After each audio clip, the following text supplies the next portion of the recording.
Hello students, I am Franika ma'am. Today I am going to discuss class 12th chapter number 2 Indian economy 1950 to 1990. Class आपको पता होगा इससे पहले के इससे पहले का जो चैप्टर है, इससे पहले ग्रीन रेवोल्यूशन से पहले जितना भी मैंने पढ़ाया है उसकी वीडियो मैंने उसका लिंक डिस्क्रिप्शन बॉक्स में दे दिया है। अब वहाँ से भी जाकर इससे पहले जितना भी मैंने चैप्टर पढ़ाया है आप वहाँ से जाकर इसे देख सकते हैं। क्लास कुछ बच्चों का मेरे पास क्वेरी आया था कि मैम आप एनसीईआरटी से क्यों पढ़ा रहे हैं। तो मैं आपको बता दूं बेटा कि मैं एनसीईआरटी से इसलिए पढ़ा रही हूँ क्योंकि पेपर जो बोर्ड का है वो एनसीईआरटी से आएगा, किसी गाइड से पेपर नहीं आएगा, किसी रेफरेंस बुक से पेपर नहीं आएगा। तो आपको जो एनसीईआरटी में लिखा है वो आपको बहुत अच्छे से पता होना चाहिए और उसमें क्या लिखा है ये आपको बहुत क्लियर होना चाहिए हर पॉइंट। तो अब हम अपना वीडियो स्टार्ट करते हैं। तो इसमें लिखा है, मैंने जो पढ़ा दिया है अब तक, तो उसके बाद वाला जो मेरा टॉपिक है जो आज मुझे पढ़ाना है that is the green revolution.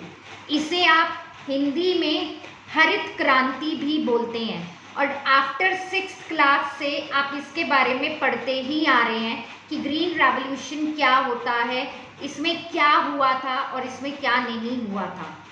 तो देखिए क्लास हम स्टार्ट करते हैं। At independence about 75% of the country population was dependent on agriculture। आप लोगों को पता है कि जब हमारा देश जस्ट आज़ाद ही हुआ था या आज़ाद नहीं भी हुआ था, हम गुलाम थे, ज़्यादातर लोग, हमारी जो कंट्री की जो पॉपुलेशन थी वो एग्रीकल्चर पर डिपेंड थी। इंडिपेंडेंस के दौरान हमारे देश की 75% of the population was dependent on agriculture.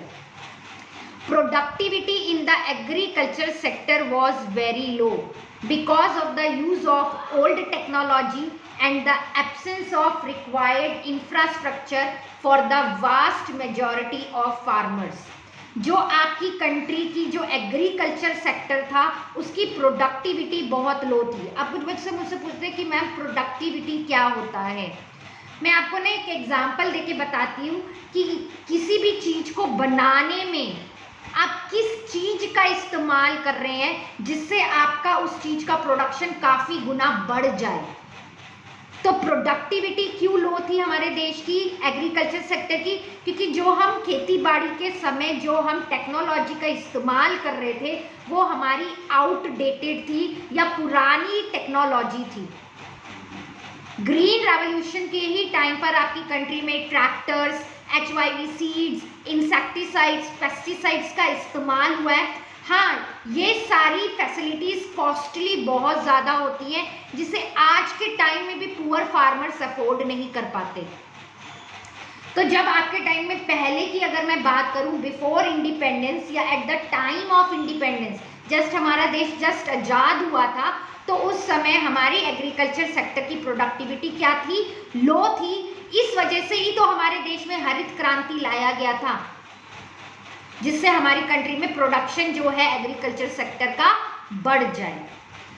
And the absence of required infrastructure. Infrastructure का आप एक बकायदा चैप्टर पढ़ेंगे आगे 12th क्लास में।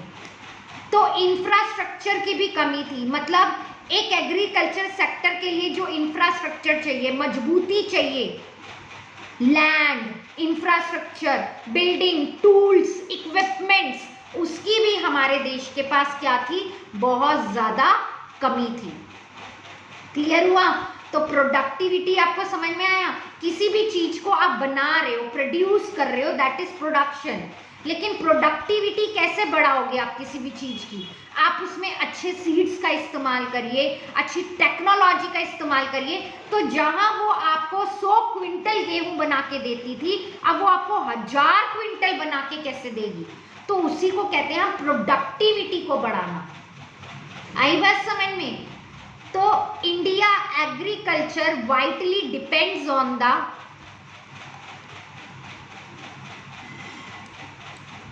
एक मिनट क्लास,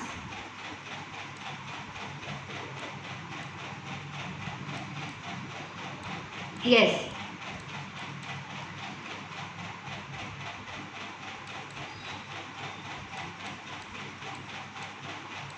यस इंडिया का जो एग्रीकल्चर सेक्टर था वो ज़्यादातर मॉनसून मतलब बारिश पर, पहले भी बारिश पर निर्भर था और हमारे देश को आज़ाद हुए भी काफ़ी साल हो गए हैं, आज भी हम बारिश पर ही निर्भर हैं। And if the monsoon fell short, the farmers were in trouble unless they had access to irrigation facilities, which very few had. Even हमारे देश में अगर मान लो कई बारी बारिश नहीं होती तो उस समय जो किसान होते थे बहुत ज़्यादा मुसीबत में पड़ जाते थे। क्यों? क्योंकि हम टोटली किस पर निर्भर थे? बारिश पर निर्भर थे खेती बाड़ी करने के लिए। इवन आज हमारे टाइम में आज हमारे पास क्या है? इरिगेशन फैसिलिटीज बहुत ज़्यादा है। इरिगेशन मतलब वाटर फैसिलिटीज, इरिगेशन फैसिलिटीज मतलब वाटर फैसिलिटीज, पानी की सुविधाएं जो पहले हम लोगों के पास इतनी नहीं थी जब हमारा देश जस्ट आजाद हुआ था। The stagnation in the agriculture, stagnation मतलब रुकी हुई, स्टेगनेंट रुकी हुई, during the colonial rule was permanently broken by the green revolution. जो जब हमारा देश गुलाम था या जस्ट आजाद हुआ था, जो हमारा खेती बाड़ी का जो बिजनेस था जो रुका हुआ था उसको तोड़ा किसने? हरित क्रांति ने तोड़ा। This refer to the large increase in the production of food grains. इस टेक्नोलॉजी का, ग्रीन रेवोल्यूशन एक टेक्नोलॉजी थी, टेक्नोलॉजिकल रिफॉर्म्स थे, इसके इस्तेमाल से हमारी कंट्री में फूड ग्रेन्स का प्रोडक्शन बढ़ गया था, resulting from the use of HYV seeds. इसमें हाई यील्डिंग वैरायटी सीड्स का इस्तेमाल होता था और सबसे ज़्यादा किन खेतों में ध्यान दिया गया, किन फसलों पे ज़्यादा ध्यान दिया गया? गेहूं और चावल की फसल पर सबसे ज़्यादा ध्यान दिया गया।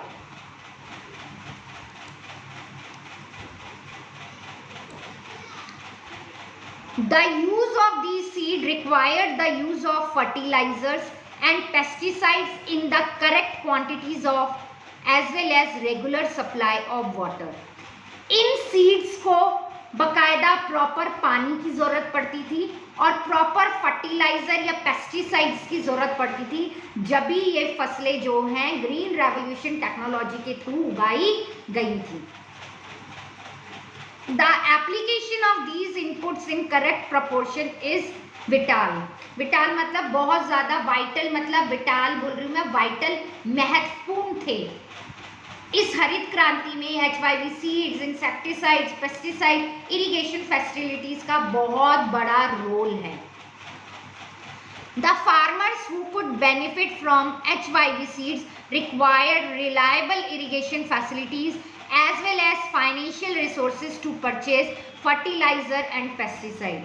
अगर किसी किसान को इस ग्रीन रेवोल्यूशन की टेक्नोलॉजी का इस्तेमाल करना है तो उसके पास बकायदा पानी की बहुत अच्छी सुविधा होनी चाहिए, प्लस उसके पास पैसा होना चाहिए इन सब चीज़ों को खरीदने का, फाइनेंशियली स्ट्रॉन्ग होना चाहिए वो। As a result, in the first phase of the green revolution, तो ये क्वेश्चन पेपर में आता है कि कब फर्स्ट फेज आया था ग्रीन रेवोल्यूशन का?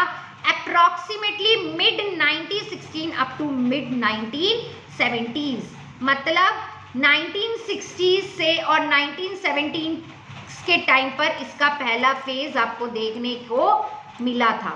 क्लियर है? हम यहाँ पर थे। The use of HYV seeds was restricted to more affluent states.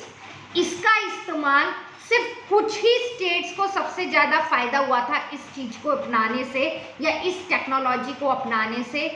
कौन कौन से वो राज्य थे? Punjab, Andhra Pradesh and Tamil Nadu. Further, the use of HYV seed primarily benefited the wheat growing region only. और सबसे ज़्यादा आगे जो है इन सीड्स का इस्तेमाल सबसे ज़्यादा किनको फ़ायदा हुआ था? वीट ग्रोइंग रीजन्स, और वो कौन कौन से थे? पंजाब, आंध्र प्रदेश, हरियाणा, तमिलनाडु। इसका सेकेंड फेज कब आया? In the second phase of the green revolution mid 1970 से 1980 the HYV technology spread to a large number of states and benefited more variety of crops. बाद में कब, जब इसका सेकेंड फेज आया 1970 से 1980 के टाइम पर, तो इसके इस्तेमाल से, इसका जो इस्तेमाल है पूरे स्टेट्स में फैला, भारत के काफी राज्यों में फैल गया और इससे काफी लोगों को फायदा हुआ था और काफी क्रॉप्स को भी फायदा हुआ था। लेकिन सबसे ज्यादा फायदा सबसे पहले दो फसलों को हुआ था, that is wheat and rice.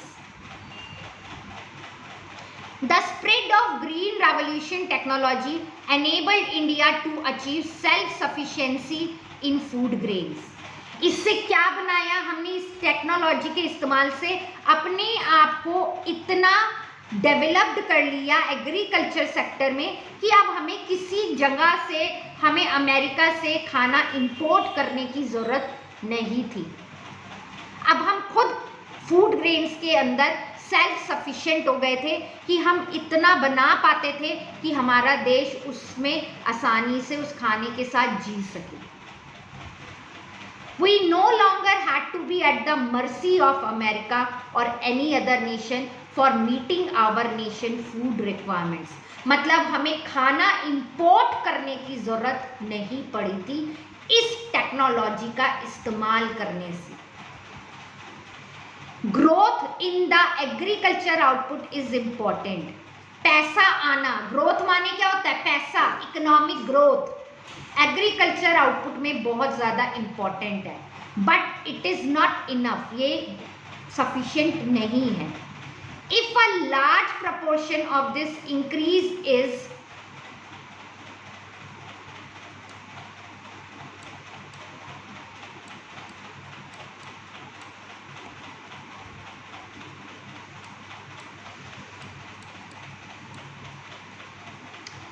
consumed by the farmer themselves instead of being sold in the market. अगर जो हम ये ग्रीन रेवोल्यूशन की मदद से जो हमने उगाया, सिर्फ किसान उसे अपने लिए रख रहे हैं और उसे मार्केट में सेल नहीं कर रहे, instead of being sold in the market, the higher output will not make much of difference to the economy as a whole. तो इससे आपके देश को कोई इतना फायदा नहीं होगा। क्यों? क्या कर रहे हो आप क्या कर रहे हो? पैसा कहाँ से आएगा? जब आप इसे मार्केट में सोल्ड करोगे, अपने पास कुछ हिस्सा रख लो और बचा हुआ मार्केट में सोल्ड करो। लेकिन अगर आप इसको मार्केट में सोल्ड सेल नहीं कर रहे और अपने ही इस्तेमाल के रख रहे हो, तो इससे तो आपको कोई फायदा हो ही नहीं रहा। आप कोई फसल उगा रहे हो और उसको सिर्फ उगाने के बाद अपने लिए इस्तेमाल कर रहे हो, मार्केट में बेच नहीं रहे हो, तो उससे आपको प्रॉफिट मिलेगा नहीं। आई बात समझ में? If on the other hand a substantial amount of agriculture produce in the sold in the market by the farmers, the higher output can make a difference to the economy. यदि हम जो उगा रहे हैं उसको मार्केट में बेचते हैं और उससे हमें क्या मिलता है? पैसा मिलता है। उसको हम क्या कहते हैं? मार्केटेबल सरप्लस कहते हैं। आप जो फसल उगा रहे हो उसे अपने बचाने के लिए अपने रख ली, आपने अपने लिए रख ली घर के लिए, उसके बाद जो भी आप फसल को मार्केट में सेल करते हो, फार्मिंग वाली फसल को, तो जो आपको प्रॉफिट अर्न होता है that is known as marketable surplus. यही लिखा है इसमें बात, the portion of produce which is sold in the market by the farmer is called marketable surplus. तो आफ्टर ग्रीन रेवोल्यूशन हमारा देश इतना सक्षम हो गया था कि हम अपने लिए सेल्फ प्रोड्यूस भी करते थे और as well as marketable surplus भी करते थे। मतलब हम जो उगाते थे उसे हम मार्केट में सोल्ड आउट भी करते थे। A good proportion of the rice and wheat produced during the green revolution period, available as market surplus was sold by the farmers in the market. Green revolution के time पर गेहूं और rice को हम market में बेचते थे और किसानों को उनसे क्या होता था, फायदा होता था।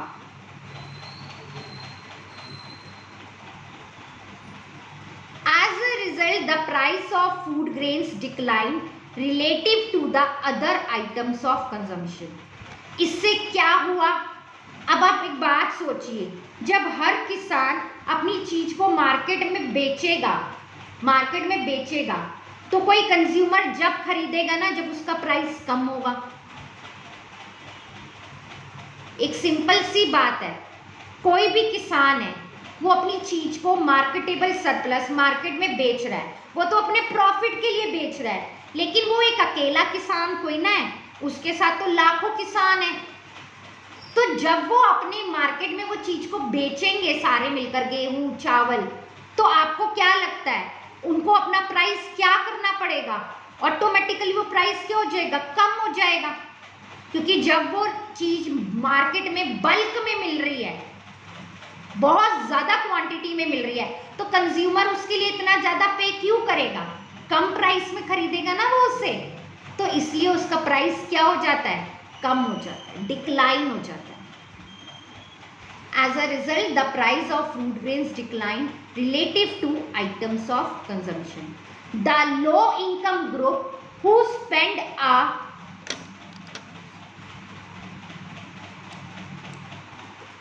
percentage of their income on food benefited from this decline in relative prices. और इससे फायदा किसे होता था? उन गरीब लोगों को जो इतने महंगे खाने को अफोर्ड नहीं कर पाते थे, क्योंकि अब चीजें क्या हो गई हैं, सस्ती हो गई हैं, सरप्लस है आपकी मार्केट में, अच्छी आपको फसलें मिल रही हैं गेहूं चावल की, तो किसान को भी नुकसान होता है। पता है क्यों किसान को नुकसान होता था? इससे, क्योंकि वो जो चीज वो बना के बेच रहे हैं मार्केट में, उन्हें उसका ज्यादा पैसा नहीं मिलता था, कम पैसा मिलता था। लेकिन जो लो इनकम ग्रुप थे, जो बहुत गरीब होते थे, उन्हें कम दामों पर गेहूं और चावल आसानी से मिल जाते थे। The Green Revolution enabled the government to procure sufficient amount of food grain to build a stock which could be used in times of food shortage. Even इस टेक्नोलॉजी के आने से सरकार को भी बहुत फायदा हुआ। क्या फायदा हुआ सरकार को? सरकार अब किसानों से मुंह मांगे दामों पर, जो किसान चाहते थे उनसे वो चीजें वो खरीद लेती है और उन्हें एक स्टॉक करके रख लेती है, बफर स्टॉक, एक जगह स्टॉक करके रख लेती है, जिससे भी आपके देश में कभी भी खाने की शॉर्टेज पड़े तो वो उस खाने का इस्तेमाल करती है। आई बात समझ में? और ये किसकी मदद से हो पाया? हरित क्रांति, ग्रीन रेवोल्यूशन के कारण ये हो पाया। While the nation had immensely benefited from the green revolution, आपके देश को, किसी भी देश को, आपके देश को नहीं, बहुत ज्यादा फायदा हुआ था हरित क्रांति से।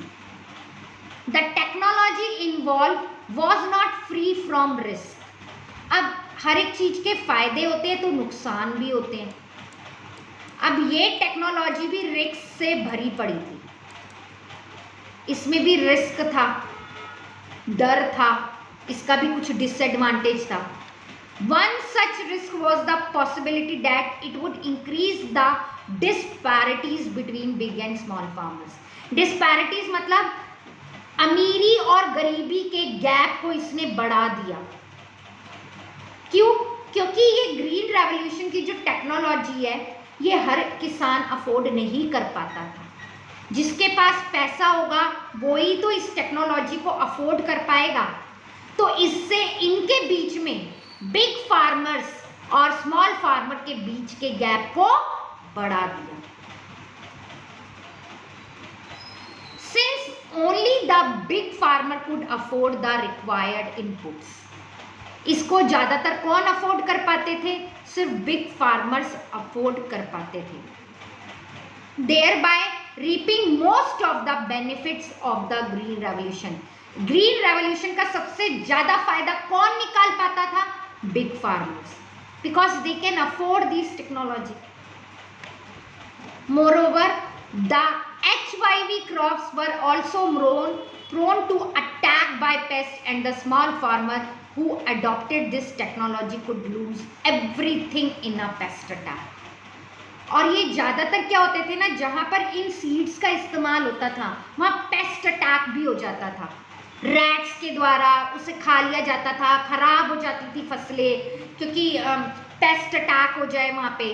ठीक है, तो जो पुअर फार्मर होते थे अगर वो इन बीजों का इस्तेमाल कर रहे हैं तो उनको बहुत ज़्यादा लॉस होता था, क्योंकि ऑलरेडी ये जो क्रॉप्स थी, HYV सीड्स थे, they are very very costly. आई बात समझ में? तो दो मेजर कारण थे कि इसके आने से अमीर और गरीब का गैप बढ़ गया, क्योंकि इसको ज़्यादातर बिग फार्मर्स अफोर्ड कर पाते थे, स्मॉल फार्मर्स अफोर्ड नहीं कर पाते थे. दूसरा, इनके इस्तेमाल से पेस्ट अटैक भी बहुत ज़्यादा होता है. रैट्स के द्वारा, छोटे छोटे जानवर कह रही हूँ, बर्ड्स की वजह से भी इसमें अटैक हो जाता था, फसलें इनकी खराब हो जाती थी, पेस्ट अटैक. तो जिस वजह से पुअर फार्मर्स को बहुत ज़्यादा नुकसान हो जाता है. क्लियर हुआ क्लास?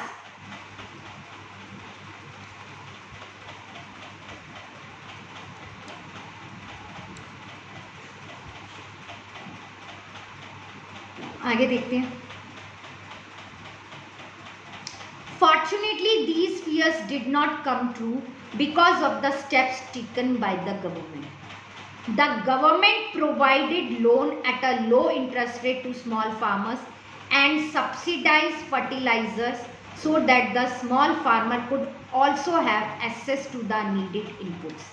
अब पता है इसमें क्या बता रखे हैं? ये डर ज़्यादा देर तक का नहीं था, क्योंकि सरकार का इसमें बहुत बड़ा रोल था. सरकार क्या करती है? लोन देती है. किसको? स्मॉल फार्मर्स को एट लो इंटरेस्ट रेट पे.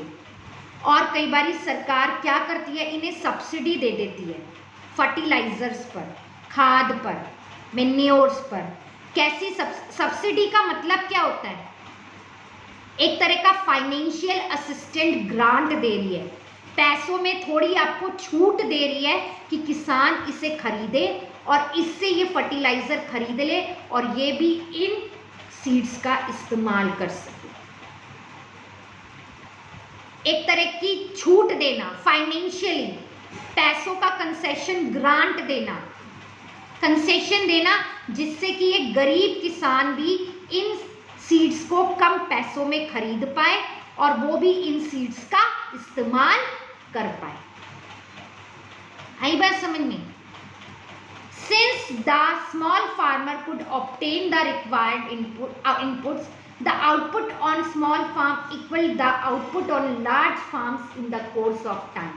इसलिए दी जाती थी ये सब्सिडी, जिससे कि सिर्फ अमीर किसान ही इस टेक्नोलॉजी का इस्तेमाल ना कर पाए, पुअर फार्मर्स भी इस टेक्नोलॉजी का इस्तेमाल कर पाए.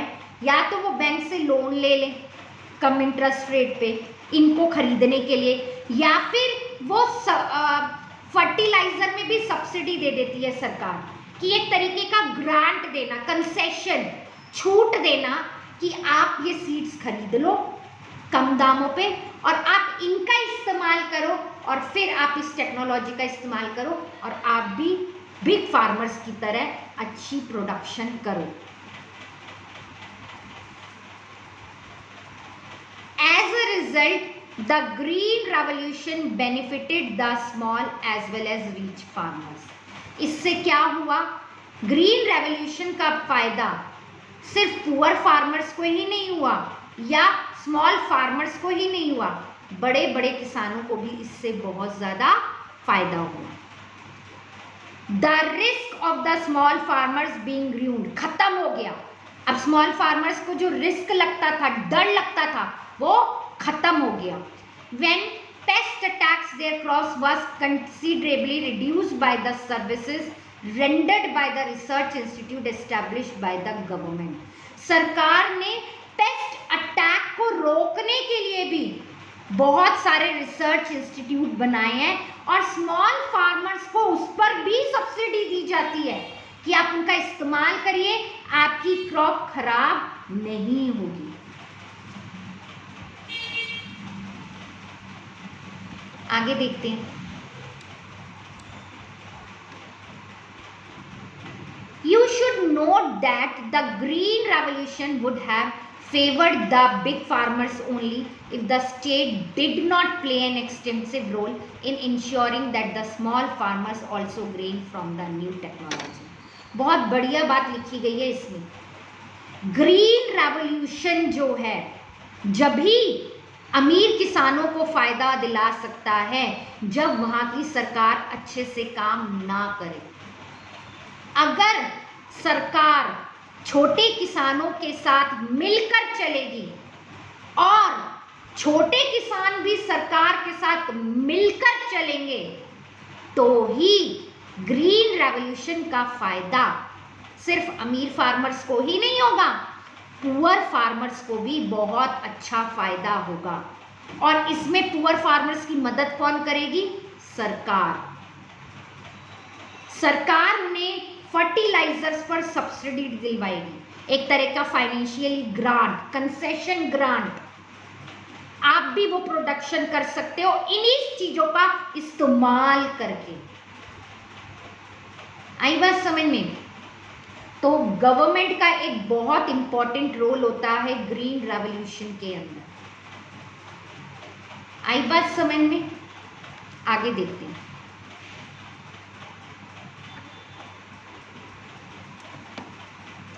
The debate over subsidies, very very important.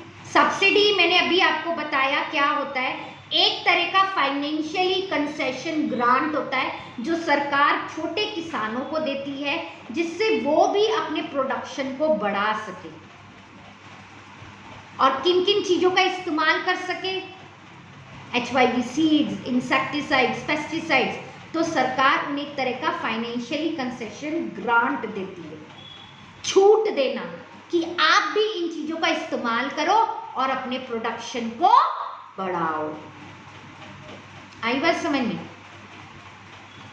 तो अब इसमें एक डिबेट है। कुछ लोग कहते हैं सब्सिडी देनी चाहिए, कुछ लोग कहते हैं किसानों को सब्सिडी नहीं दी जानी चाहिए। सबके अलग अलग पॉइंट ऑफ व्यू है। कुछ लोग क्या कहते हैं, किसानों को सब्सिडी दी जानी चाहिए, सरकार द्वारा किसानों को सब्सिडी दी जानी चाहिए। और कुछ लोग कहते हैं कि नहीं दी जानी चाहिए। तो अब इस पर डिबेट है, ठीक है? तो अब हम इसे पढ़ते हैं।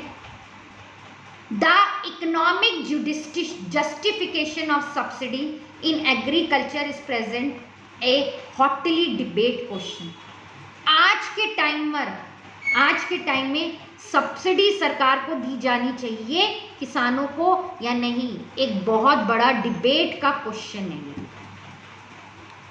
It is generally agreed that it was necessary to use subsidy to provide an incentive for adoption of new HYV technology by farmers in general and small farmers in particular।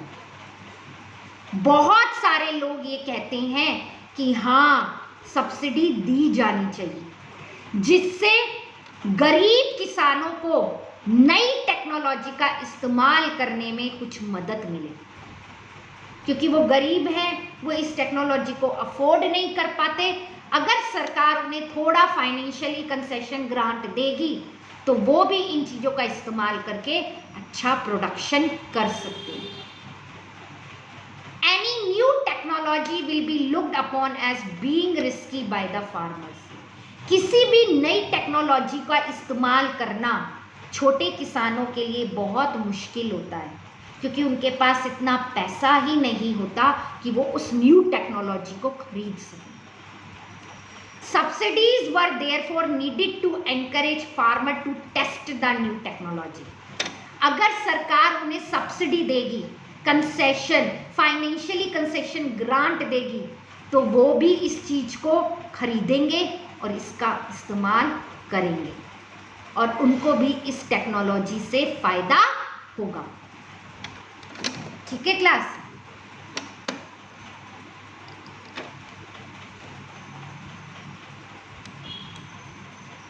Some economists believe that once the technology is found profitable and is widely adopted, subsidy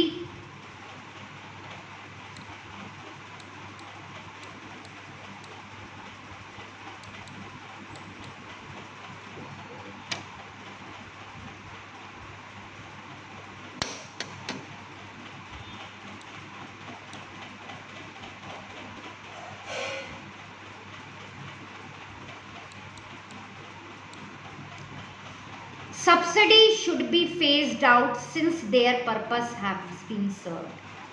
कुछ economist कहते हैं कि जब सरकार उन्हें वो subsidy दे देती है ना, तो कुछ समय बाद सरकार को सब्सिडी वापस ले लेनी चाहिए। जब सरकार को पता चले कि हाँ अब उनका काम हो गया है, उन्होंने इसका इस्तेमाल कर लिया है, तो कुछ टाइम बाद उनसे वो सब्सिडी वापस ले लेनी चाहिए जब उनका काम हो जाए।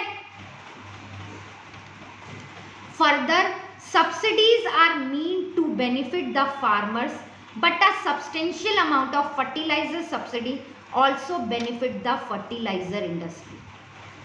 क्या मतलब है? जो सब्सिडीज बनाई जाती हैं वो किसानों के लिए बनाई जाती हैं कि उन्हें वो जो खाद है या वो मेन्योर है वो उन्हें कुछ कंसेशन में मिल जाए जिसका वो इस्तेमाल करें और उनका प्रोडक्शन बढ़ने लग जाए। लेकिन इसका फायदा वो किसान कम करते हैं, फर्टिलाइजर इंडस्ट्री उसका ज्यादा इस्तेमाल करती है। आई बात समझ में? फर्टिलाइजर इंडस्ट्री उसका ज्यादा इस्तेमाल करती है। तो सरकार को ऐसा क्या करना चाहिए? And the among the farmers the subsidy largely benefits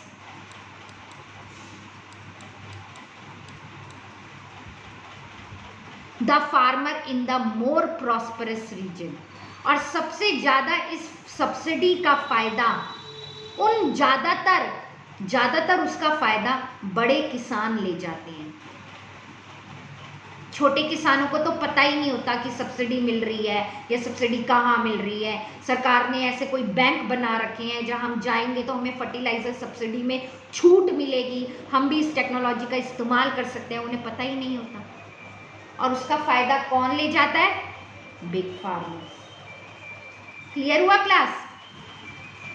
Therefore, it is argued that there is no case for continuing with the fertilizer subsidy. इसलिए कई लोग क्या कहते हैं कि किसानों को फर्टिलाइजर सब्सिडी नहीं दी जानी चाहिए। क्यों? क्योंकि इसका ज़्यादातर फायदा या तो फर्टिलाइजर इंडस्ट्री उठा ला जाती है जो खाद बनाती है, या बड़े फार्मर्स इसका फायदा ज़्यादा उठा ले जाते हैं। स्मॉल फार्मर्स को तो इसका फायदा मिल ही नहीं पाता। इसमें भी यही बात लिखा है बेटा, it does not benefit the target group and it is a huge burden on the government finance. इसका ज्यादातर फायदा जिन्हें मिलना चाहिए उन्हें नहीं मिल पाता, टारगेट ग्रुप को नहीं मिल पाता, और इससे बोझ बढ़ता है किसका? सरकार का। क्योंकि सरकार आपको कंसेशन दे रही है, छूट दे रही है। जो पैसा आप लोगों को खुद भरना चाहिए इन्हें खरीदने का, वो सरकार इनडायरेक्टली आपकी मदद कर रही है ना, वो पैसा देके, छूट देके। तो इसका खर्चा किस पर बढ़ रहा है? सरकार पर। क्योंकि जो पैसा आपको देना चाहिए वो सरकार इनडायरेक्ट वे में खुद भर रही है आपका पैसा, तो इससे सरकार का भी खर्चा बढ़ता है। लेकिन सरकार का जब खर्चा बढ़ता है ना, तो इससे टारगेट ग्रुप को तो फायदा होता नहीं है जिसे होना चाहिए। इसका फायदा फर्टिलाइजर इंडस्ट्री उठा ले जाती है क्योंकि उन्हें कंसेशन मिल रहा है, और बिग फार्मर्स उठा ले जाते हैं।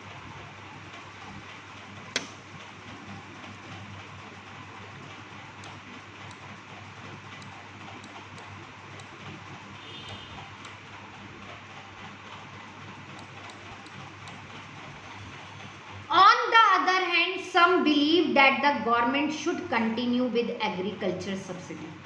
कुछ लोग कहते हैं कि नहीं, सरकार को सब्सिडी जरूर देनी चाहिए, कुछ लोग कहते हैं नहीं देनी चाहिए, कुछ लोग कहते हैं देनी चाहिए. Because farming in India continue to be a risky business. खेती बाड़ी जो भारत में है एक बहुत बड़ा रिस्की बिजनेस है. बारिश पर एक तो वो निर्भर रहते हैं, और अगर सरकार ने सब्सिडी नहीं दी, छूट नहीं दी, तो वो कैसे इस टेक्नोलॉजी का इस्तेमाल करेंगे, कैसे वो प्रोडक्शन को बढ़ाएंगे. तो कुछ लोग कहते हैं नहीं, सरकार को सब्सिडी देनी चाहिए. Most farmers are very poor, क्योंकि भारत में बहुत सारे किसान गरीब हैं, and they will not be able to afford the required inputs without subsidy. और वो ये चीज़ें जब तक नहीं खरीद पाएंगे जब तक सरकार इन्हें इन चीज़ों पर छूट नहीं देगी. Eliminating subsidy will increase the inequality between rich and poor farmer and violate the goal of equity.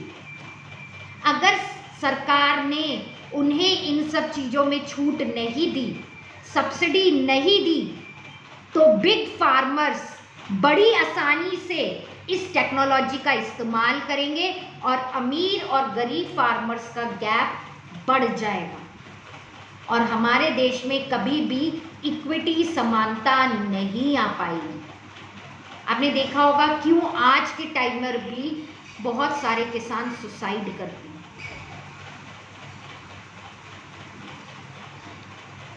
I think आप लोगों को समझ में आ रहा होगा. These experts argue that if subsidy are largely benefiting the fertilizer industry and big farmers, the correct policy is not to abolish the subsidy, but to take steps to ensure that only poor farmers enjoy the benefits. Subsidy को हटाओ मत, बल्कि क्या करो, ऐसे steps उठाए सरकार कि इस सब्सिडी का फायदा सिर्फ गरीब किसानों को मिल पाए, किसी फर्टिलाइजर इंडस्ट्री को ना मिले और ना ही किसी बड़े फार्मर को मिले, क्योंकि वो तो इसे अफोर्ड कर सकते हैं. उन्हें सब्सिडी की क्या जरूरत है. सब्सिडी किसे मिलनी चाहिए, गरीब किसानों को मिलनी चाहिए. आई बात समझ में.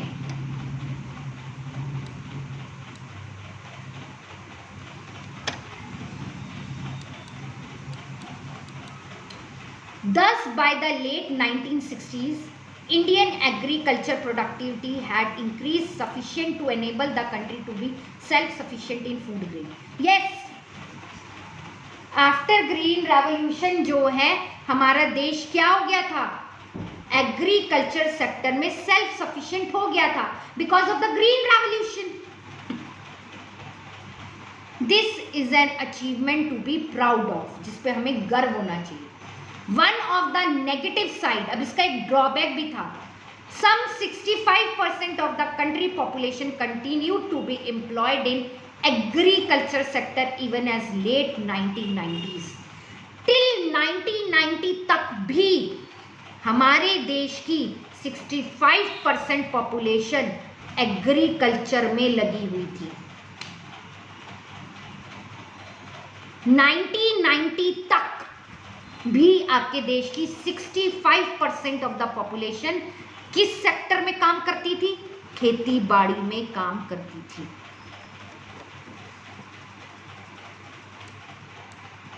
Economists have found that as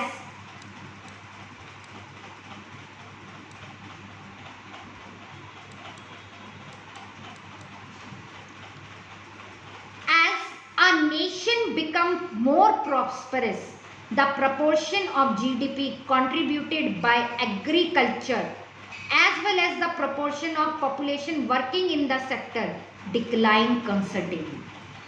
क्या कहती है सरकार, अगर हमारे देश को तरक्की करनी है तो हमें इस सेक्टर के बजाय और सेक्टर में काम करना चाहिए.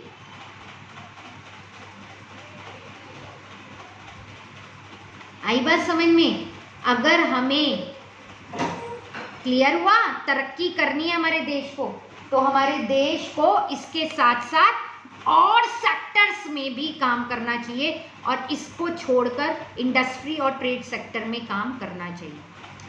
In India, between 1950 and 1990, the proportion of GDP contributed by the agriculture declined significantly, but not the population depending on it.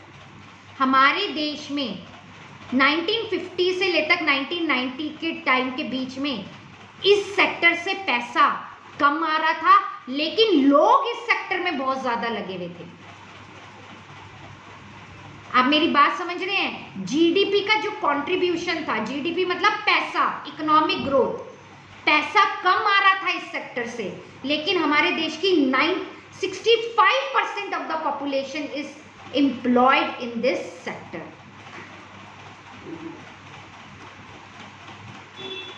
Why was such a large proportion of the population engaged in agriculture sector? क्यों हमारे देश की सबसे ज्यादा जनसंख्या agriculture sector के अंदर काम करती थी, जबकि हमें यह पता था कि उससे इतना पैसा आ ही नहीं रहा? क्यों? देखिए यही लिखा है, why was such a large proportion of the population engaged in agriculture sector, although agriculture output could have grown with much less working people in the sector. क्यों लगे हुए थे वो लोग?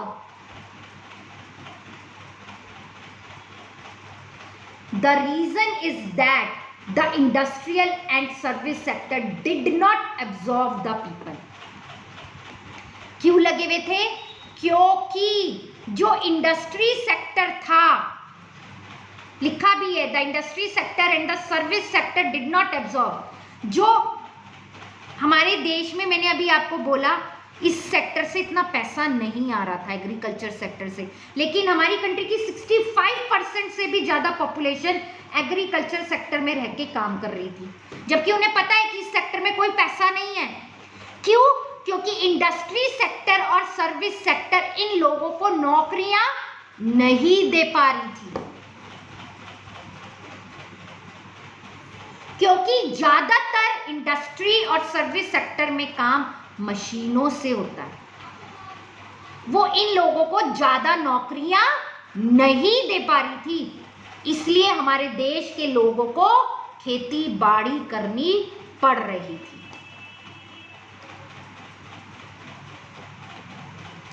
Many economists call this an important failure of our policies followed during 1950 to 1990. बहुत सारे economist ने क्या कह दी इस बारे में, क्या बात कही कि उनके अकॉर्डिंग क्या हो गया था? देखिए लिखा भी है, मैं आपको दिखा देती हूँ. Many economists call this an important failure. हमारी पॉलिसीज क्या हो गई? फेल हो गई, क्योंकि इस समय हमारे देश में एग्रीकल्चर सेक्टर से इतना पैसा नहीं आ रहा था जितना उसके अंदर लोग बैठकर काम कर रहे थे, और सर्विस सेक्टर और इंडस्ट्री सेक्टर लोगों को नौकरियां ही नहीं दे रहा था. अब सोचिएगा, तो आपके देश की पॉलिसीज अच्छी चली या फेल हो गई? तो इस टाइम पीरियड के टाइम पर आपकी कंट्री की पॉलिसीज फेल हो गई. मैं किस टाइम की बात कर रही हूँ? 1950 से 1990 के बारे में बात कर रही हूँ. नेक्स्ट क्लास में हम पढ़ेंगे कि इस टाइम पीरियड में 1950 से 1990 के टाइम में इंडस्ट्रीज का क्या हाल था, सर्विस सेक्टर माने ट्रेड सेक्टर का क्या हाल था, और जो भी आपके देश में काम हो रहा था उसे कराने वाला कौन था? Government sector. आई बात समझ में? तो कुछ गवर्नमेंट का भी इसमें बहुत रोल था, जिसके कारण हमारे देश की इस टाइम पीरियड पर 1950 से 1990 के टाइम पर हमारी कंट्री की पॉलिसीज फेल हो गई. उसका मेजर कारण था स्टेट इंटरवेंशन, सरकार का ज्यादा रोल होना. आई बात समझ में? तो इससे ऊपर ना एक पैराग्राफ है ये बॉक्स में, मैं आपको दिखा देती हूँ, प्राइसेस एज सिग्नल्स। प्लीज इसे जरूर पढ़िएगा, हो सकता है इसमें आपके पेपर में क्वेश्चन आ जाए, क्योंकि एनसीईआरटी बुक की हर लाइन बहुत ज़्यादा इंपॉर्टेंट है। तो इस पैराग्राफ को पढ़िएगा, अगर कोई डाउट होगा तो कमेंट सेक्शन में लिखिएगा, मैं आपको ये बॉक्स 2.6 नेक्स्ट क्लास में फिर पढ़ाऊंगी। ओके क्लास, अगर आपको मेरा वीडियो अच्छा लगे तो प्लीज़ मेरे चैनल को लाइक, शेयर एंड सब्सक्राइब ज़रूर करिएगा। Okay class, thank you.